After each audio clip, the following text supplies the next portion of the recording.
എല്ലാവർക്കും നമസ്കാരം. എൻ്റെ പുതിയൊരു വീഡിയോയിലേക്ക് എല്ലാവർക്കും സ്വാഗതം. ഏഷ്യാനെറ്റിൽ സംപ്രേഷണം ചെയ്തിരുന്ന കറുത്ത മുത്ത് എന്ന സീരിയലിനെയും അതിലെ ബാലമോളെ ആരും മറന്നിട്ടുണ്ടാവില്ല.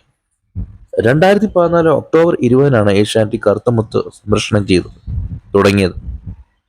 പ്രേക്ഷകർ ഒന്നടക്കം ഏറ്റെടുത്ത ഈ സീരിയൽ മലയാള ടെലിവിഷനിൽ ഏറ്റവും കൂടുതൽ എപ്പിസോഡുകൾ പൂർത്തീകരിച്ച രണ്ടാമത്തെ പരമ്പര എന്ന നേട്ടവും സ്വന്തമാക്കിയിരുന്നു.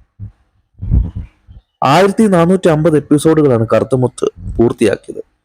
ഇത്രയും എപ്പിസോഡിനിടയിൽ കറുത്തമുത്തിലെ കഥാപാത്രങ്ങളും പശ്ചാത്തലവും മാറിയെങ്കിലും പ്രേക്ഷകർ ഇരുകൈ നീട്ടി സ്വീകരിച്ച ബാലതാരമായിരുന്നു അക്ഷര കിഷോർ.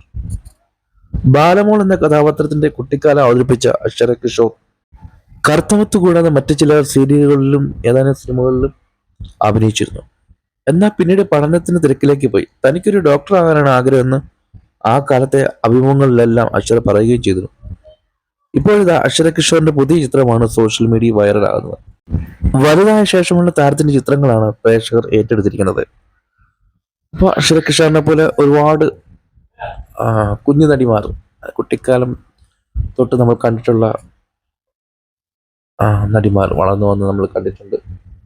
അതിൽ എനിക്ക് ഒരുപാട് എന്താ പറയുക ഇഷ്ടമുള്ളൊരു നടി എന്ന് പറയുന്നത് നമ്മുടെ കാവ്യമാധവനാണ്. കാവ്യമാധവന്റെ കുട്ടിക്കാലമൊക്കെ നമ്മൾ കണ്ടിട്ടുണ്ട് സിനിമകളിൽ. അപ്പോൾ പിന്നെ കാവ്യമാധവ് വലിയ ഒരു നടിയായി മാറി. നമ്മൾ പ്രതീക്ഷിക്കുന്നതിനേക്കാളൊക്കെ സൗന്ദര്യമുള്ള അല്ലെങ്കിൽ നമ്മൾ ഇഷ്ടപ്പെടുന്ന ഒരുപാട് ചിത്രങ്ങളിൽ നായികയായിട്ട് വന്നൊരു താരമാണ് കാവ്യമാധവൻ.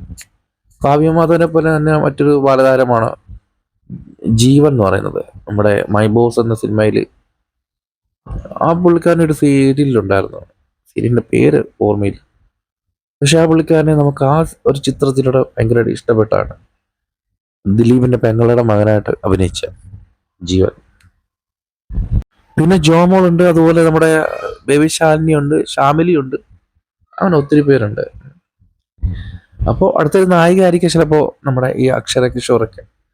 ഏതെങ്കിലും ഒരു പടത്തിൽ ചിലപ്പോൾ നായികയായിട്ട് ഒന്നുകൂടായികയില്ല. അങ്ങനെ ഉണ്ടാവട്ടെ.